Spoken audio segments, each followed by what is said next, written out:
Hi everyone, welcome to our webinar today. The topic of this webinar is Hydrogen and Fuel Cells for Resiliency, Hydrogen for Power to Gas Energy Storage. And this webinar is a presentation of Clean Energy Group's Resilient Power Project and the Northeast Electrochemical Energy Storage Cluster, also known as NESC. And our host for this webinar is Todd Olinsky-Paul. Todd is a project director here at Clean Energy Group. And before I pass it over to Todd and our guest speakers, I'd like to go over a few quick housekeeping notes. All of our participants for this webinar are in listen-only mode.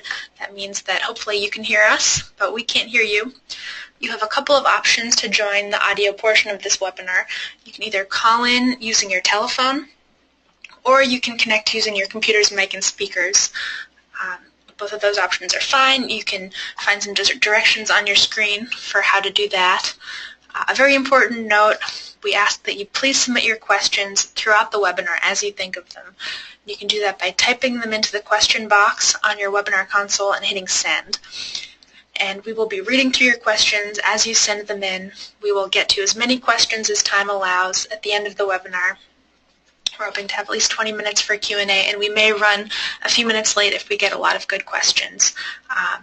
So we will try to get to as many questions as we can. Please type them in as you think of them.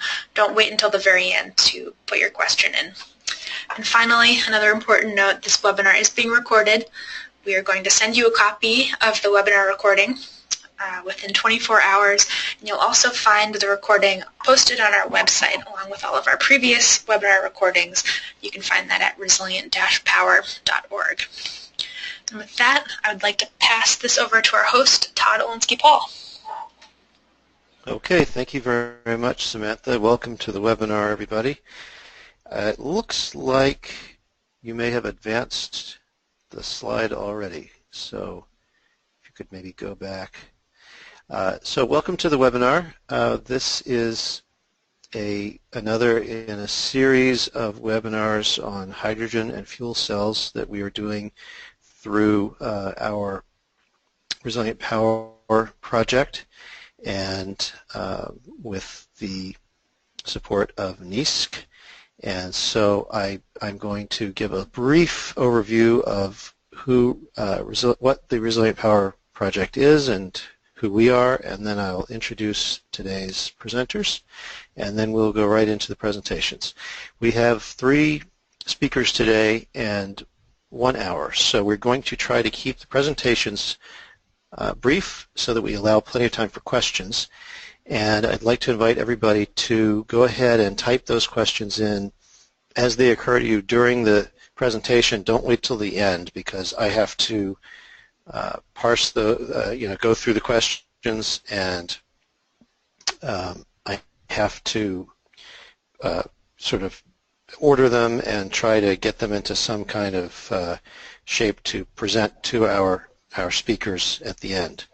So that said, I'm going to proceed. So the Clean Energy Group is a nonprofit. We're based in Vermont, and we work with states, with federal government at times, with municipalities, developers, other NGOs, and basically we help to support clean energy policy and program development. For this particular project, our Resilient Power project, we have support from a number of foundations, for which we are very thankful, and you can see them on the slide. Samantha, if you could advance the slide, please. Thank you. I just wanted to point out that among the many things that we do within the Resilient Power project, we do produce a lot of materials, including reports, webinars, associated PowerPoints, presentations at conferences, and so forth. And all this stuff is available free at resilientpower.org. You can download the reports, you can review the webinars, and yes, this webinar will be placed into the archive once it's concluded, and you'll be able to review it, send a link to whoever you want, and they can take a look at it and so forth. Next slide, please. So within the Resilient Power project, we have a focus basically on clean, distributed energy technologies to support critical infrastructure. So what that means is using clean energy technologies and storage and clean generation and so forth to mostly behind the meter to support essential services, fire, police, shelters, hospitals, multifamily housing, anything where the provision of the service is going to be critical, especially in a natural disaster that knocks the grid out and you have people without power. The idea is to provide them with a system that can island and self-supply with power until the grid comes back online. Next slide, please. So, as I said, we are supported in this webinar by NESC, the Northeast Electrochemical Energy Storage Cluster. NESC is a network of industry, academic, government, and non-governmental leaders working together to help businesses provide energy storage solutions. Next slide, please. And, of course, you can visit nesc.org to learn more about their programs. I'd like to introduce today's speakers now. And I'm going to introduce them in the order of presentations. So first up, we'll have Prabhu Rao, a CEO of McPhy Energy North America, which is a leading provider of electrolyzer and metal hydride-based hydrogen solutions in the transportation, utility, and industrial markets. McPhy has built and installed over 3,000 flexible hydrogen production solutions for more than 1,000 customers worldwide. And Prabhu is serving on the boards of the Northeast Electrochemical Cluster as well as ZEBEC, I hope I pronounced that correctly, which is a leading gas separation and purification supplier to the hydrogen and natural gas industry.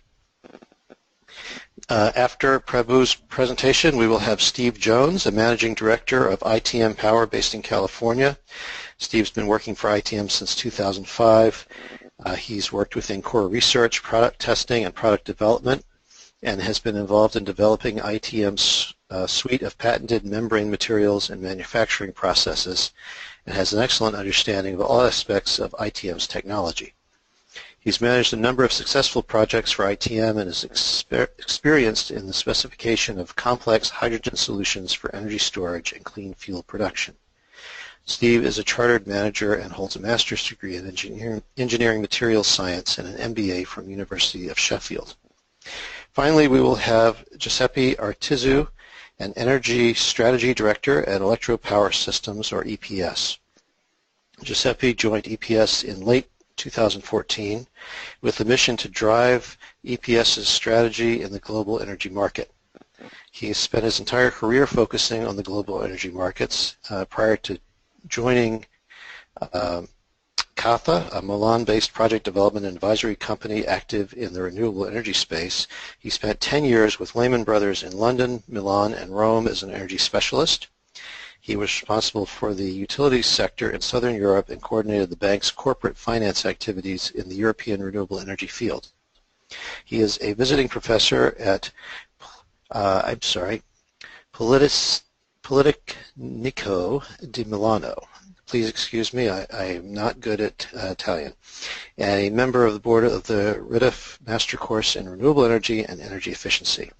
He holds a blog on energy matters in the Huffington Post and is a contributor to a number of prominent journals. And he graduated cum laude in economy and finance at the University of Bologna. So, we have three excellent speakers, and I would like to with no further ado, turn it over to Prabhu for the first presentation. If you think of questions, please enter them, and we will get to as many as we can at the end. So, Prabhu, I'm turning this over to you. Well, thank you, Todd, for that introduction. Very happy to be here. Just wanted to start with a couple of general comments to the attendees, and then dive into my slides. Steve and Giuseppe and I are all from the same industry, and in preparation for this webinar, what we have tried to do is try not to be repetitive in terms of our slide sets. And so hopefully we will cover different aspects of hydrogen energy storage because it does influence so many different elements of the industry.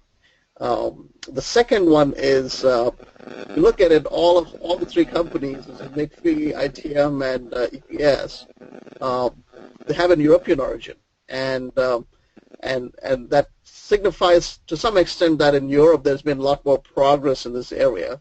And the one of the key messages here is that as we are looking at North America, we need to look at what happened in Europe and also look at lessons learned and try to improve on that. So hopefully the discussions today will be meaningful and useful to all the attendees.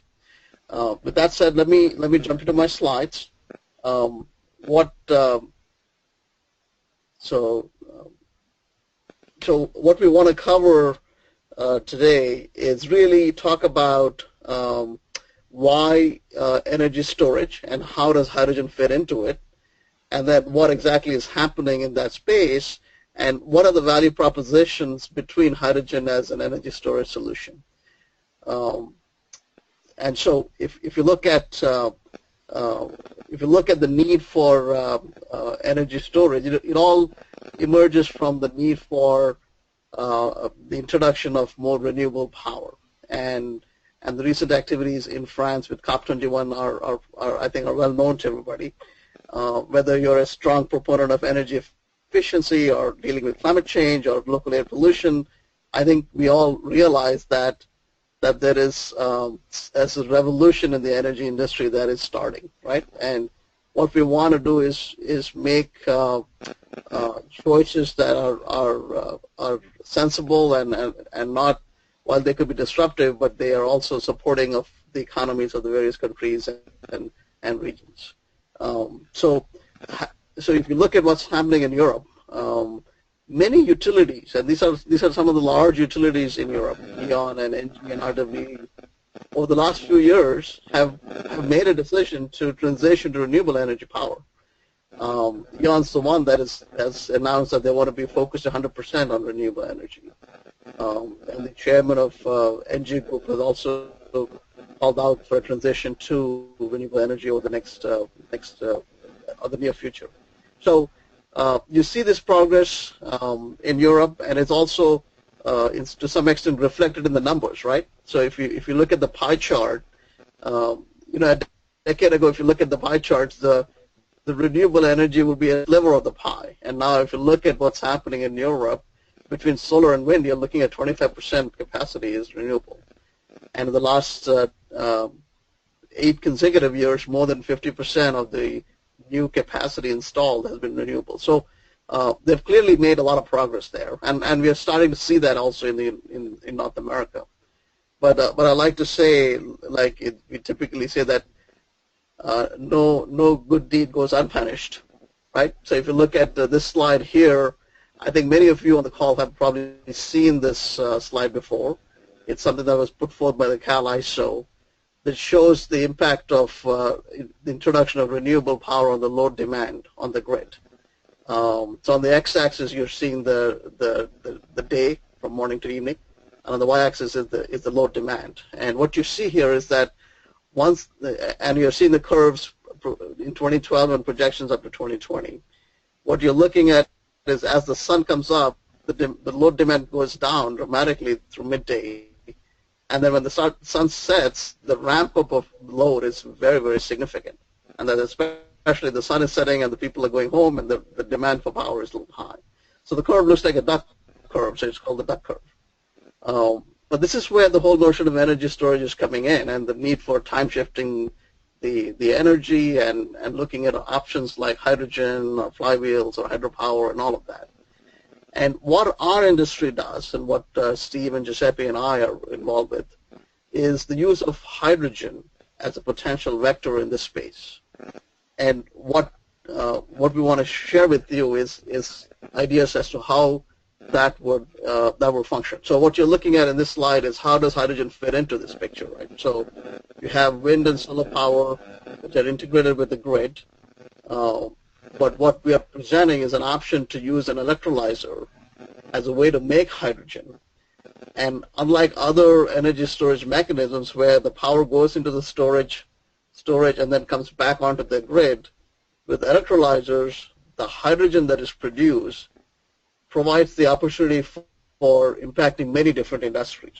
And it could be the refueling of the mobility industry, or it could be storing hydrogen as an energy source in the pipelines, natural gas pipelines, or even in some cases, the hydrogen is used to sequester CO2 by methanizing the hydrogen to make renewable methane and putting that back into the grid. So this is kind of the space where we're involved with. What this does is it provides you a number of different avenues in terms of value propositions, or how do you monetize the hydrogen. And I think Steve and Giuseppe will get into more details about what's possible. In terms of actual deployments, again, you're looking at a slide here that shows how power-to-gas projects are being deployed in Europe over the last, I would say, 5 to 7 years. As you can see, there's a number of projects ongoing there compared to, I would say, in North America. McPhee Energy is involved in many of those, and I think while these projects could be classified as maybe pre-commercial or demonstration projects, I think there's a lot of momentum to transition from demonstrations to real commercial viability. And I'll share a couple of, I'll end by sharing a couple of projects that McPhee is involved with. McPhee, is an integrated company. It's a company based out of Grenoble in France. We have operations in Italy and Germany, and sales offices around the world. Our core competencies are in electrolyzers. We do alkaline electrolyzer systems. We do metal hydride storage, and now we're doing more fueling solutions for automotive applications. A couple of projects that I want to touch on. One of them is a project with Audi, and this involves taking renewable wind energy, making hydrogen, and then taking the CO2 from a landfill source and methanizing it and to make methane. And the idea behind this project was to support the launch of the Audi's natural gas vehicles, the renewable fuel for that type of a vehicle. Very successful project. We have been operating this site. It's a 6-megawatt electrolyzer that McPhee supplied. We've been operating since October of 2013, and now we do the PM on that site. Following up more recently, we are deploying a new project. This is in France called the Jupiter project, and this also involves supplying a 1-megawatt solution. 500 kilowatt would be a alkaline, and 500 kilowatt would be PEM. Again, we're doing both injecting hydrogen into the pipeline and also methanizing it to make renewable methane and putting that in the pipeline.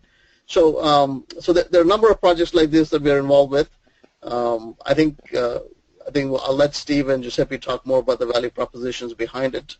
I think I'll just leave with one last comment, which I think it's quite significant that it's very rare that you have the opportunity to do something that influences large industries. What we are talking about here with the hydrogen and power to gas has a big impact on not just the utility industry, but also on the transportation industry and obviously that leads into the oil and gas industry. So we're very excited to be a part of it, and we look forward to the questions and doing more projects, hopefully in North America. So with that, Todd, I'll stop in the interest of time and hopefully take some questions at the end. Great, thank you. So I think we're going to go straight over to Steve, if we can get him queued up here. Steve, you ready to go? Yes, I'm here. Thank you. Let me just check that I've got control, and I have. Okay, so thanks very much, Todd, and thanks, Prabhu, for the intros. My name's Steve Jones. I'm Managing Director for ITM Power in California, and my talk today is going to be focused on 5 following on from what Prabhu was talking about, power to gas, energy storage, and going a little bit deeper into how best to use energy storage and what the benefits are and what the economic case can be. And I've got some example systems as well if we have time for that at the end. So just one quick slide on my company, ITM Power. We were the first fuel cell and hydrogen company to be listed on the London AIM stock exchange. That was back in 2004. We have 2 facilities within our home territory in the UK. We have subsidiary companies in Germany and in California. The group is actually about 75 staff at the moment. And we are concentrated on a manufacturing business model focused on water electrolysis, PEM-based technology. And our website, which is listed there, is got a whole raft of information. It's a very interactive website, not only about ITM, but about the hydrogen industry in general. So I'd recommend you all go to that website and have a look. As I say, there's a lot of information on there. So what I'm going to talk about is the need for energy storage and the kind of rationale behind hydrogen energy storage and power to gas, and really focus on 2 things. One is the electricity industry, and then the second, which I'll touch on in a moment, is the gas industry. So as areas all around the world are planting up with more and more renewable energies, we're getting more and more of our energy from renewables, wind and solar and other forms.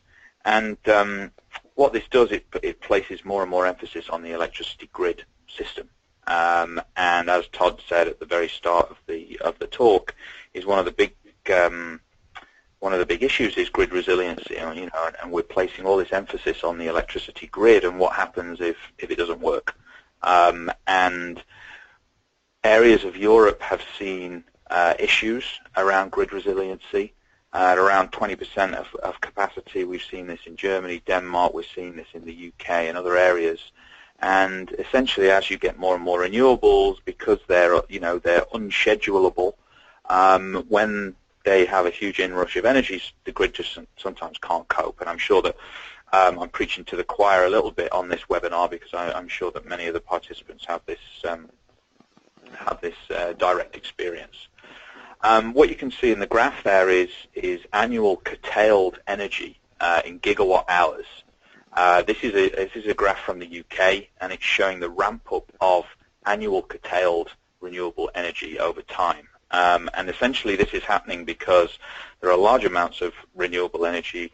The grid can't cope with large sudden inrushes of renewable energy, and so to conserve grid resiliency, what the grid does is asks the renewable generators to stop producing and curtails that energy that could otherwise be used. And obviously that's not what we're all trying to do. We want to bring as much of that renewable energy online. So you're seeing grid resiliency being a primary concern. Everywhere around the world, including the US, has renewable portfolio standard goals. And to meet these goals, I think it's unanimous that everybody understands that we need long-term energy storage. Energy is used for heating as well as electricity. It's a seasonal shift. Particularly on the east coast of the US, you see a much more European-like seasonal shift in energy requirements. And the use of EVs and renewable energy generation is both increasing, which is placing more and more emphasis on the electrical system, and so we need long-term planning. And in terms of how do you store energy, there are many ways to do it, and I'm sure everybody's seen a version of this chart that's on the screen now. But essentially all I wanted to point out on this chart is if you are storing large amounts of energy and you're storing that energy for long periods of time, power to gas and synthetic natural gas production using hydrogen really fit within that sweet spot. And so they span, you can see the boxes are quite large here, and so they have a huge range, a huge capacity. And for long-term planning, it's very important that we consider these options. The second option is around the pipeline. It is around natural gas pipeline infrastructure. And particularly in the U.S. and particularly in the east side of the U.S., we're seeing reports in the media of pipeline expansion plans being halted, being delayed, and leading to potential fears of gas supply being a pinch point particularly for seasonal demand of heating, but also electricity generation. And at the same time, we're seeing people talking about, well, we need to try and make this gas renewable and green it up. And really, there are two routes to do that. One is to use bioenergy, biogas, and the other is to use hydrogen. And I think the reality is in the future there'll be a blend of these two technologies. And again, it's all about long-term planning. It's about what are we doing into the future to make sure that we're not running into resiliency issues. And a lot of the fuel cell-based systems run off the natural gas infrastructure. So a lot of these solid oxide-based fuel cell systems, which are relied on quite heavily during these blackout periods, are fueled using this pipeline system. And so it's important to consider that as well. So power to gas, what is it? For those people that don't really understand it, this is a simple graph. It's a little bit like the one that Prabhu showed earlier, and it's all about linking the left-hand side, which is the electricity system, the one in the pink side, to the right-hand side, which is the gas network with the orange lines. And the link between the two is the little blue box in the center there, which is the electrolyzer, which takes renewable electricity, generates hydrogen gas, which is then used in the gas network, either directly via methanation or using in fuel cell or hydrogen-powered vehicles for transportation.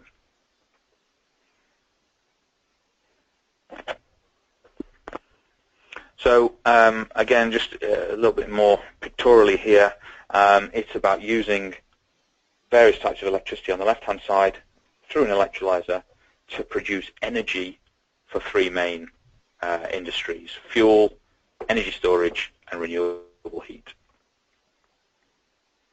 And there have been, again, led by Europe, there have been various market studies on energy resiliency, energy storage, what's the grid of the future going to be like, and how's it going to be resilient and sustainable. And I think every report that I've seen that looks at the system in around for a large area or country or nation has concluded the same thing, that there are a variety of technologies that are required, and for long-term and large volume energy storage, hydrogen technology is the most cost-efficient way forward. And just as a snapshot, this is an EU report which focused on Germany, and the numbers in terms of gigawatts of energy storage that are required, they're big numbers. This technology is already being demoed in Germany, and it will start to become commercial very soon. So in terms of an electrolyzer system and energy storage, my CEO always talks about the value of energy storage and how it's likened to an iPhone. So if you bought an iPhone simply to make phone calls, you would be undervaluing that technology, because it does a lot more than that. It can take you places via a sat-nav. It can do text messaging. It can manage your diary. It can tell your heart rate. It can do all of these different things. And that's a little bit like energy storage. So you're storing energy for frequency control, voltage stabilization, load following. You're deferring investment in new transmission lines. You're decarbonizing the heating and the fuel sector. You're using it as an industrial feedstock. And depending on where you are in the world and what your particular political and economic drivers are, how you bundle the value of energy storage is very specific to your particular location and what the tariff landscape looks like in the energy space. And so we have a variety of economic models which look at the key drivers for your particular location and try and monetize them and come up with a return on investment and a payback period based on that particular solution. And so this slide just shows the different potential cash flows and the merit orders and the end users for these different cash flows. and depending on where you are, heating might be more important, might be more incentivized. So, for example, in the UK, there's a renewable heat incentive, or it might be transportation, like in California. And it really depends on the end users. And what it boils down to is utilizing revenue on both sides of the coin here. So, on the left-hand side, you've got a revenue from being a demand-side load, so absorbing renewable energy when it would otherwise be curtailed. You can receive payments for that. And on the right-hand side, obviously, you're producing a commodity item in hydrogen, which is generating revenue on the user end as well. So just a quick example is comparing it to a battery system. So lithium-ion system, boil. I won't spend too much time because you can all look at these figures after. But essentially, it boils down to a figure of 1.67 million per megawatt hour of energy stored. If you were to do the same thing using a power-to-gas system, you get to a lower figure. That's on a 4-hour duration. If you stretch that out to a 12-hour duration, you see that figure drop dramatically. And so it's just a way of describing the benefits of hydrogen for long-term energy storage. So in summary, increased renewable electricity requires storage, and it requires storage because we want to make the grid as resilient as possible. Power to gas can store energy in large volumes and for long durations of time. Power to gas is one of the only technologies that links the electricity and gas sectors and allows energy to be shifted between the two. It decarbonizes the heat sector and the transport sector, as well as decarbonizing the electricity sector. And it can provide a lot of synergistic benefits alongside other technologies like batteries. And long-term solutions require multiple different technologies to get to where we all want to be in the long term. So with that, I'm going to conclude and look forward to questions at the end. Thank you. Okay, thank you very much, Steve. And so we'll go right ahead with Giuseppe's presentation now. While we're queuing that up, I want to remind people that this is a good time to start sending in your questions. We have quite a few, but we're probably going to have time to get to a few more, so send them in if you have them. Okay, I think we're ready to go, and so I'll hand this over to Giuseppe. Thank you, Todd. Thank you, everybody, for joining this webinar. I think it's only right that I speak last, because essentially we had one piece to the story that was very effectively presented by my colleagues. Essentially, we go back to power. So we generate hydrogen, but we go back to power. The reasons why we do that is going to be clear in a few seconds time. Just 2 words on electropower system first. Electropower system is an energy storage solution company, and actually it's evolving into a system integrator in a configuration which we also deliver a renewable energy solution for primary energy coupled with the storage solution. Our ambition, very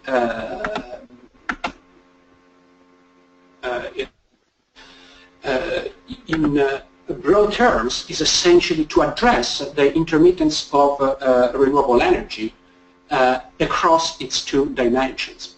The first one being making renewable energy load following, so giving flexibility to renewable energy. The second one, to ensure that you can run renewable energy when the primary resource is not available. And that essentially is the element of capacity. So making renewable energy dispatchable, both in the sense of following the load and in the sense of ensuring that there is availability of energy when the primary intermittent energy source is not available. So the Electropower System Group that is listed on the Paris Stock Exchange is a company with Italian roots, but it's listed on the Paris Stock Exchange, has essentially 2 different two business divisions. One is the LB Energy divisions that integrates conventional, fast-responding storage system with proprietary power control and conversion and conversion devices in order to deliver flexibility to a renewable-dominated micro or macro grid, and the historic electric power system business, which is the hydrogen business, and which is what we are talking about. Now, why do we go back to power? So we take electricity from the grid, excess power, or from an isolated off-grid primary generation system running on intermittent renewables, and we generate hydrogen. We store hydrogen. Actually, we split water into oxygen and hydrogen, and we store both gases. But in most of our applications, we don't use the hydrogen or the oxygen per se, but we recombine oxygen and hydrogen to fuel cell to provide power on demand. When we do that, essentially there are two reasons. One, it's contingent on current market conditions. The second one is structural. Market conditions are such that in most of the world we work in, gas is extremely cheap. So at the end of the day, if you generate a gas and you use an infrastructure to generate that gas out of electricity, that exercise is worth if the gas is worth. For reasons that are partly contingent, partly structural, we are in a situation of massive oversupply of gas. In the US it's because of shale gas, in Europe it's mostly because of collapse of demand, but essentially we are in a situation of massive oversupply of gas, natural gas, and therefore since hydrogen is in grid in gas grid applications is mostly a replacement of natural gas. Currently we suffer that.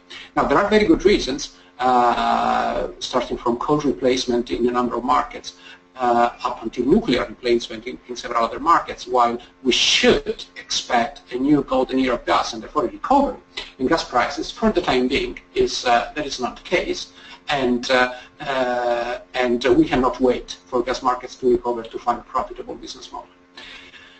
Transforming hydrogen back into power allows hydrogen to become a source of capacity for the grid. Despite being in an oversupply of energy, there are a number of markets which are short of capacity. The UK market is a case in point. It's a market in which wholesale power prices are very low, and despite the system having a reserve margin which is around 2%, so it's literally on the brink of blackout fairly frequently. We had an emergency in November, and there's been another one just 3 days ago. And despite that, there is no the market. Despite that, the energy prices are very low, while capacity it's increasing in value. Hydrogen, unlike batteries, is a source of capacity. We can store a very large amount of energy for a long time with no self-discharge, and the economics works at low load factor in power to hydrogen power to power application. And this is essentially the main reason. So capacity is a prized product today, energy is not. The second reason is that we also like, actually most than 70% of our business and business time is dedicated on emerging markets. And in emerging markets we don't have a hydrogen infrastructure, of course, but there's not even a gas infrastructure. And so there are only two games in town, that is electricity and liquid fuel. And in converting back hydrogen into power, essentially we are able to use hydrogen as an enabler, as a capacity, again, enabler for renewable energy for diesel replacement. And diesel-generated power, even at current low oil prices, is a price product to replace. So these are the two reasons why Electric Power System decided in its hydrogen business to convert it back to power. Essentially, Electric Power System, it's more a power company or a power solution company than a power to gas company. Even so, we do have instances in which at least part of the hydrogen that we produce has different uses that can be a refueling station or can be for local thermal energy generation. Now, this is a chart very similar to the one Steve mentioned on IT and power, and the positioning of hydrogen is clear. So whenever we got into the multi-hour, but I would say days of autonomy, we get into an area that it's not. It doesn't make sense to cover with batteries. It doesn't make sense to cover with batteries for the simple reason that capacity means low load factor, low turnover of the energy. And there's no way to make a business case around batteries if you only use a portion of them, if the battery is almost always charged for a large portion of it. While our storage tanks can be almost full for most of the time, but there is just as a capacity solution in a number of situations. And this is essentially where we see the role of hydrogen in an increasingly electrified world.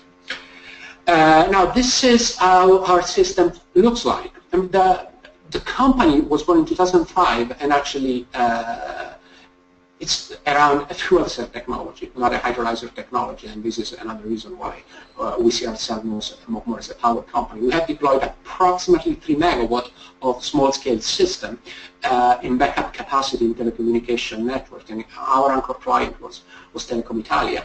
And what I like saying is that, I mean, I joined the company in 2014, as Scott said, but the first unit deployed with the first fuel cell deployed with Telecom Italia at the end of 2007 is still working.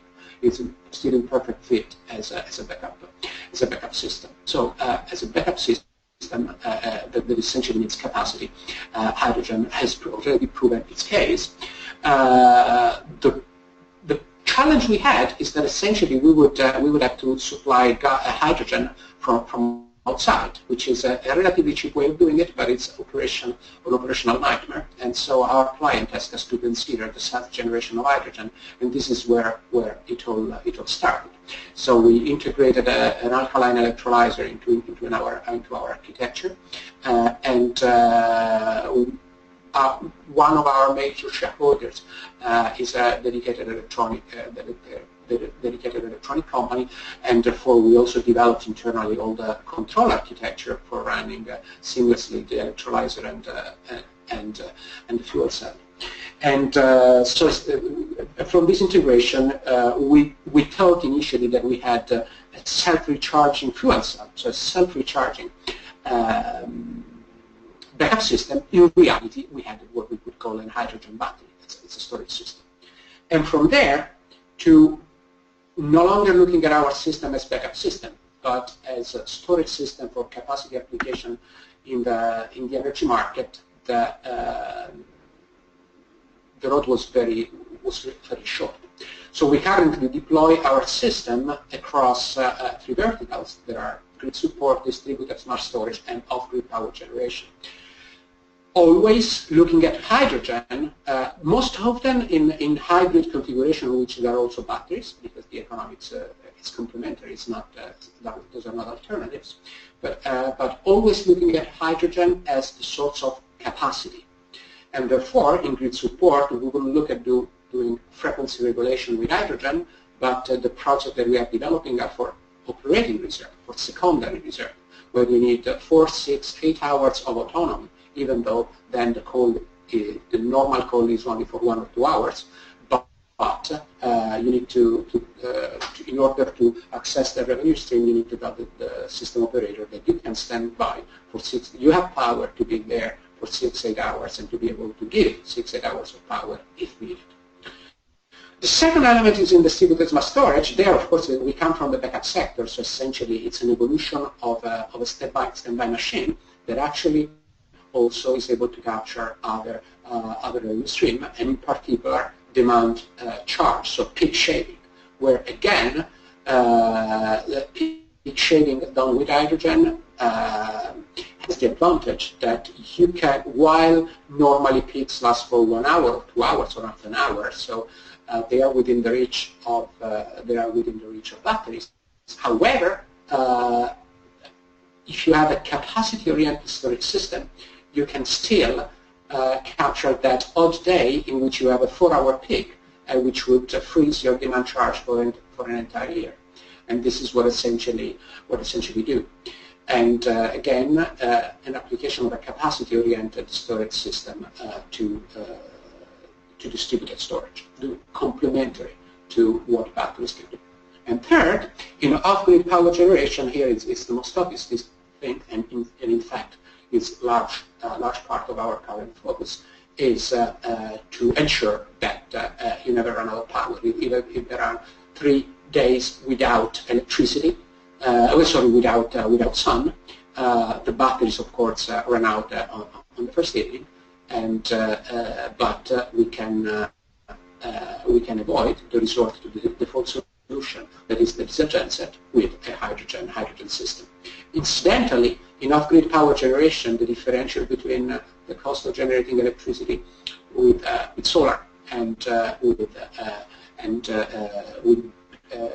diesel is so high that it makes sense to structurally oversize solar systems and so to have structurally excess power, just because it makes economic sense early in the morning and late in the evening, even though you have excess power in the central part of the day. But that also means that a storage system can be charged essentially for free, because it makes sense to have excess power in off-grid situation, and therefore the fact that power-to-power hydrogen has a relatively low round-trip efficiency of 40% is still, since charging here, we charge with electricity that is implicitly for free, that still makes sense. It is way competitive with diesel generation.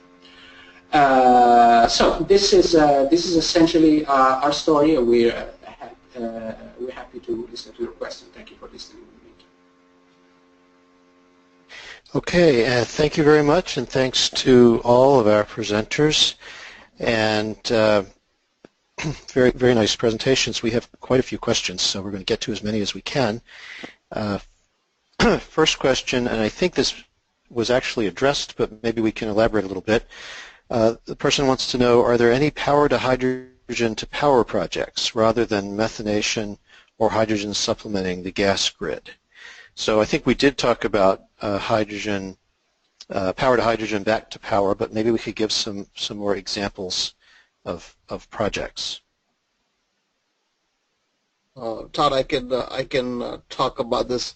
I believe there is a project in Italy where there's power to hydrogen, and the hydrogen is used for multi-purpose use. One is back to power, and also available as an industrial gas for people to use as needed. I can look back and find out the exact project, but I believe in the south of Italy there's a project like that. No, as far as we are concerned, this is Giuseppe. As far as we are concerned, we are actually retrofitting quite a few of our historic fuel cell bases with electrolyzers. So our clients are asking actually to move from hydrogen with external source to power into power to power. This is an example. But we are working on 2 projects. Unfortunately, they're still confidential, but within a couple of months we should be able to come out with 2 different utilities, one in South America and one in Southeast Asia, in which we do power to power, which is our business. In both those instances, we are talking about isolated utility scale, isolated microgrids, where we deliver actually a hybrid solution in which there is a solar system, there is a battery for doing the regular cycling, and the hydrogen power-to-power system to manage the irregular part of the cycle, again, the cloudy days or particular situation in which the battery system is under maintenance. So essentially, it's the capacity ingredient in microgrids where we have an intermittent primary energy resource in a regular cycling, day-night cycle with solar done by the battery, and a capacity element given by hydrogen power-to-power system. I think within a couple of months we should make public both of those projects with very well-known utilities. Great, thank you. This is, yeah, go ahead. Sorry, Todd. This is Steve from ITM. 2 US-based projects, North American-based projects. There's one, UC Irvine in California is doing a a power-to-gas energy storage project whereby some of the hydrogen is being used in a combined cycle plant to generate electricity. And also there is a Canadian project in Ontario which is utilizing an electrolyzer and a fuel cell in a power-to-power scenario as well. Another one, another fairly well-known one is I think it's in a Rio Tinto mine in Canada, if I remember correctly. I think it's not very low. But it's in that case the primary energy source is wind. It's not solar, of course, in Canada. Okay. This is for Prabhu. The question is, how much hydrogen can be stored with McPhy's storage solutions, and how much does it cost per SCF? So in terms of hydrogen storage with metal hydrides, we have two different technologies of metal hydrides. One is low temperature and the other is high temperature. On the high temperature side, you're obviously looking at higher percentage of weight of hydrogen storage. You're talking more in the 5 to 6%. On the lower side, it's more typical in the 1 to 2% of weight of hydrogen. In terms of commercial products, I would say McPhy has done a great job in commercializing metal hydride technology. We are deploying, I think it's about a 1-ton hydrogen storage solution in Europe currently. But if you look at the cost effectiveness of metal hydride storage, I would say it's still probably more expensive than just compressed hydrogen storage. And there are a couple of different applications where using metal hydrides for storage make a lot of sense. One is where you want to go away from compressed gas, and for safety reasons or whatever, you can't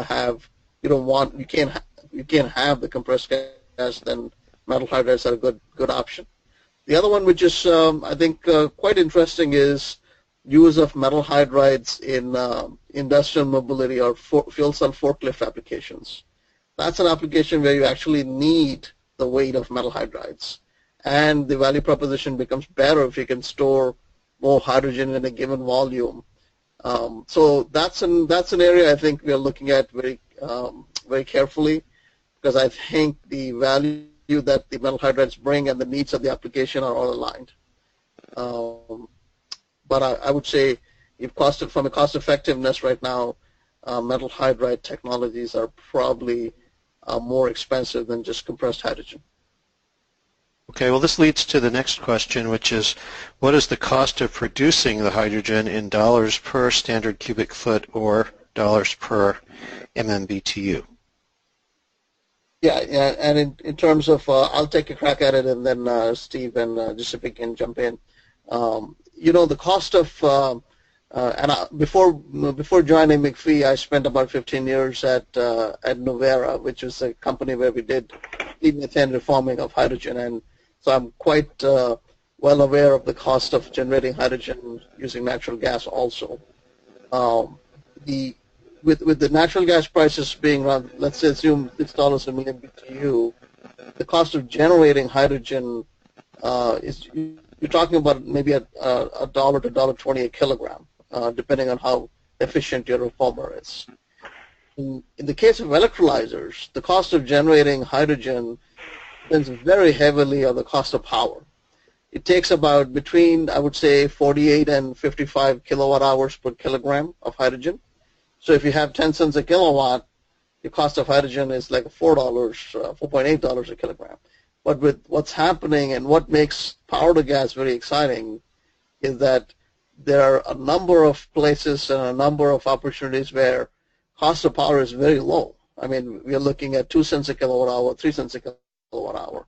So now you're looking at producing hydrogen at large scale at $1 or $1.50 a kilogram, and it's renewable hydrogen, right? So there's a premium associated with renewable hydrogen which you don't get when you're using natural gas to make hydrogen.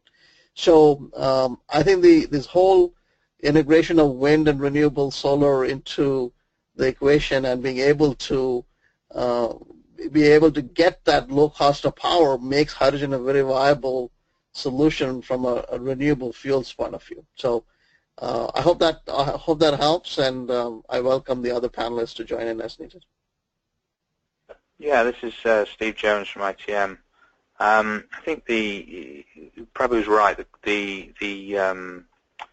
The cost of hydrogen in an electrolysis solution used as an energy storage device is entirely dominated by the levelized price of electricity.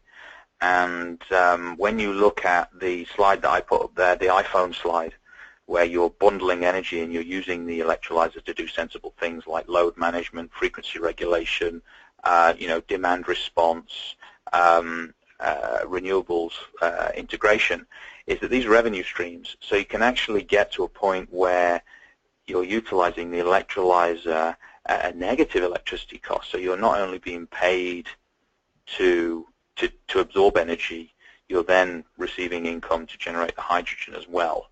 And so depending on where you are, it can actually be a negative feedstock cost to you to produce the hydrogen, which obviously it helps the business case. Okay, very good. I have some questions as well on the efficiency of power to gas. So what's the approximate efficiency of a power to gas plant, i.e. how many MMBTU of methane are produced per megawatt hour of electricity? And then there's another related question. Please provide a sense for the round-trip economics of the McPhy process, i.e. LCOE produced from the stored hydrogen. So what are the, maybe you could each speak to this for your various systems. What's the efficiency? So I'll take a crack at it first. In terms of from McPhy's point of view, what we do is typically when you look at power to gas, we talk about generating hydrogen and then using that hydrogen as for the pipelines or for fueling or as an industrial gas. So we are not EPS uses that hydrogen as converting it back to power, and Giuseppe can comment on the life cycle efficiency for that application. But in our case, when you look at life cycle cost of hydrogen based on electrolysis, as I said, if you assume between 48 and 55 kilowatt hours per kilogram, and so you get an efficiency number between 48 and 55, somewhere in the 60 to 70% in terms of efficiency of the electrolyzer. If the amount of energy in a kilogram of hydrogen is 33 kilowatt hours. So if you take 48 kilowatt hours, you can do the math. It's 33 divided by 48, and you get the numbers. But I think one of the key things to look at when you think about it. Of course, I Go ahead, Giuseppe. In terms of efficiency of the power to gas side, of course, we are aligned to Prabhu, to what Prabhu said. In terms of gas to power, is around 55%. Where we are. So the round trip efficiency, we talk about round trip efficiency, is between 35 and 40%. Now, in terms of LCOE, and again, I talk about LCOE of the electricity that we give back. This is a very tricky exercise in the sense that LCOE depends a lot on the load factor of the system, how you use the system, and if I just said that hydrogen is mostly a capacity application. The load factor, so it's a low load factor application. So LCOE is a very much misleading statistics to assess the load factor, to assess the economics of a capacity-oriented application. Having said that, however, we assuming a 100% load factor, meaning that we are either charging or discharging always. Again, either charging or discharging. For example, out of 24 hours, apart from maintenance period through the year, we could assume 18 hours in charging and 6 hours in discharging. There we are between $100 and $150 per kilowatt hours is the capex element of it. And then on top of it, we have to consider between $100 and $150 per megawatt hours, apologies, so between 10 and $15 per kilowatt hour. On top of it, we have to put the cost of the energy used of that inbound energy, and that can be from a negative number in a situation of excess electricity to a very expensive number where inbound electricity is very high. But this is just to give you a flavor. Having said that, however, again, in power-to-power application, the LCOE is very much a misleading application, because we are almost by definition looking at low load factor application, capacity-oriented, not energy-oriented applications. This is Steve from ITM. We have a few plants in the field using power to gas energy storage, where we're having the efficiencies corroborated by the customer as opposed to our own figures. We have a system that is operated by RWE in Germany, and it has been noted at an efficiency of 86% efficiency, and that's efficiency of kilowatt hours from the cable, from the plug of the electrolyzer into molecules of hydrogen generated, and then obviously what that hydrogen is then used for gets you your round trip efficiency. So whether it's a fuel cell, whether it's a vehicle, whether it's a combined cycle gas turbine, completes the picture. But from electrolysis point of view, 86% is our highest efficiency in the field. Steve, you may want to, you already said that, you are using a proton exchange membrane electrolyzer, while both us and McPhee have an alkaline electrolyzer, and so there are pros and cons in you have a higher efficiency because of that. Okay. So I know that we're at the end of our hour. Wondering if we could stretch this by a few minutes to try to get to a few more questions. So we have quite a few unanswered questions yet. We won't get to all of them, but we could get to a few if you guys can stay on the call for a few more minutes. Sure. Sure, no problem. Okay, terrific. So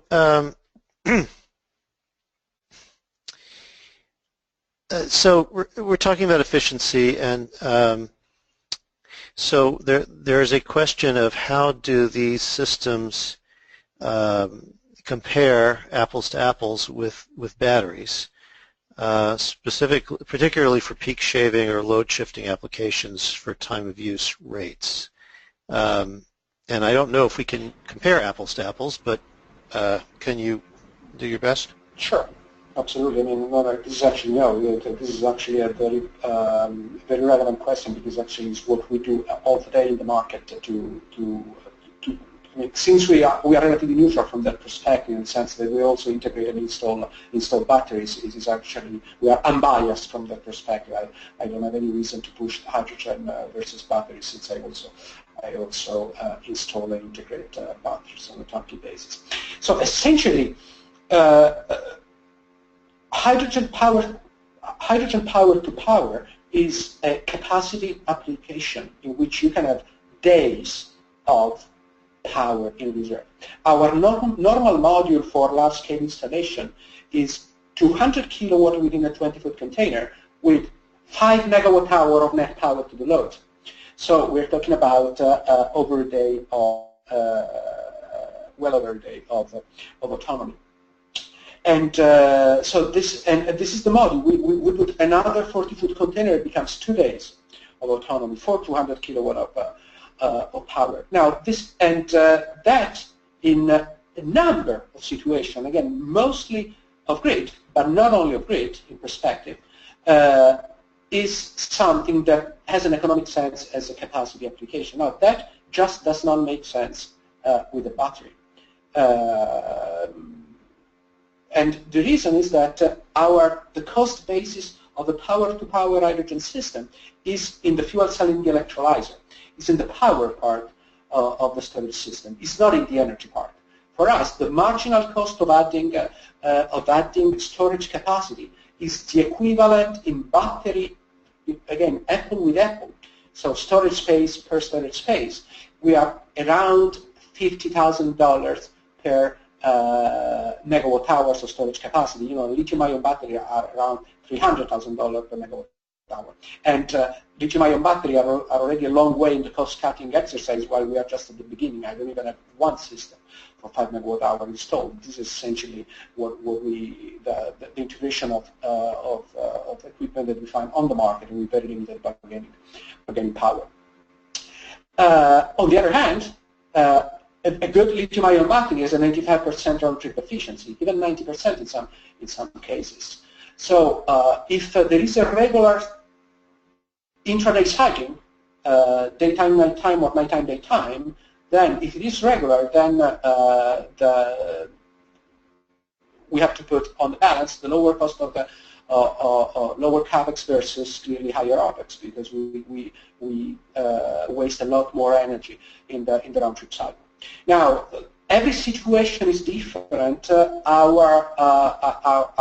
Essentially our view is that in intraday cycling, in regular cycling, batteries work best. So in intraday cycling of solar power, batteries work best. In irregular cycling, which is very often the case with wind, you have windy spells that last a lot of time, and then you have no wind for days. Then in those kind of long cycles and irregular cycles, hydrogen, even for cycling, works better than lithium-ion. Having said that, however, and this is more a general statement, is that pure time shift application, in which I take cheap electricity and try and recommercialize more expensive electricity, is something which is possibly the most challenging business case for everybody. Talks about that because it's the easiest one to understand. But it's possibly the business case for electricity storage, which is far best from competitiveness. And this is across technology, so it's not a matter of hydrogen or batteries. Okay, thank you. Here's a question about storage and transportation of hydrogen. The questioner says, hydrogen is a very small molecule and will leak out of conventional storage containers. How is the hydrogen stored, transported, and what special steps have to be taken to limit losses, and what are the effects on cost of these steps? Okay, so I'll take a stab at this one. This is Steve from ITM. I think most hydrogen these days is transported in compressed gas in cylinders, and the statement in the question that hydrogen leaks out of standard cylinders is actually not true. Hydrogen is easy to contain within compressed gas vessels. Obviously, those vessels have to be specific for hydrogen, but the technology exists to capture it. So normally, it's transported either in bundled tubes or large tube trailers, which can be up to 200-300 kilograms of hydrogen per tube trailer. The industry is migrating towards a higher pressure version of that. So at the moment, gas is transported in pressures around 200 bar. This will be 500 plus bar in the future, so that you can get more hydrogen per vehicle moving around. In some areas in Europe and in the US, there are dedicated hydrogen pipelines running under the ground.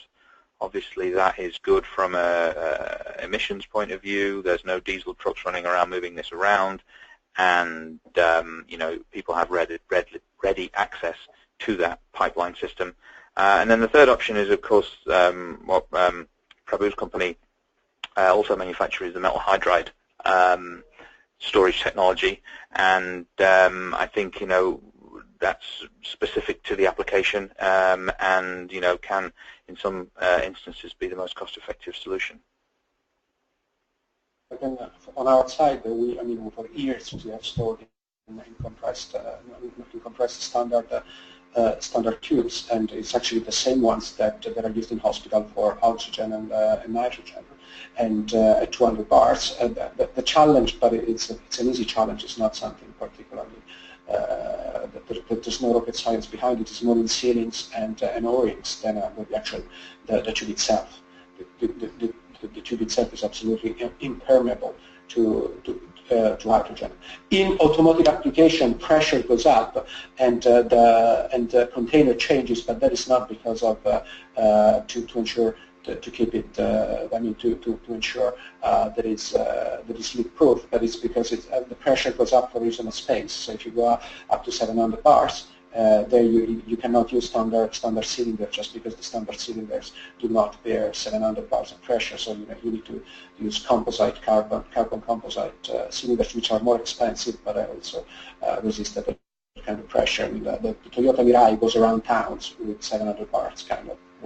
Somebody else would call bombs, and if they can do it safely, then storing up compressed hydrogen, it's not really a particular scientific challenge. Okay, thank you to all of our presenters, Prabhu, Steve, and Giuseppe. It's been a very good set of presentations and discussion. I apologize to folks that we didn't get to. We have a number of questions we didn't have time for, but thank you for joining us. Samantha, do we have any upcoming webinars that we want to mention before we go?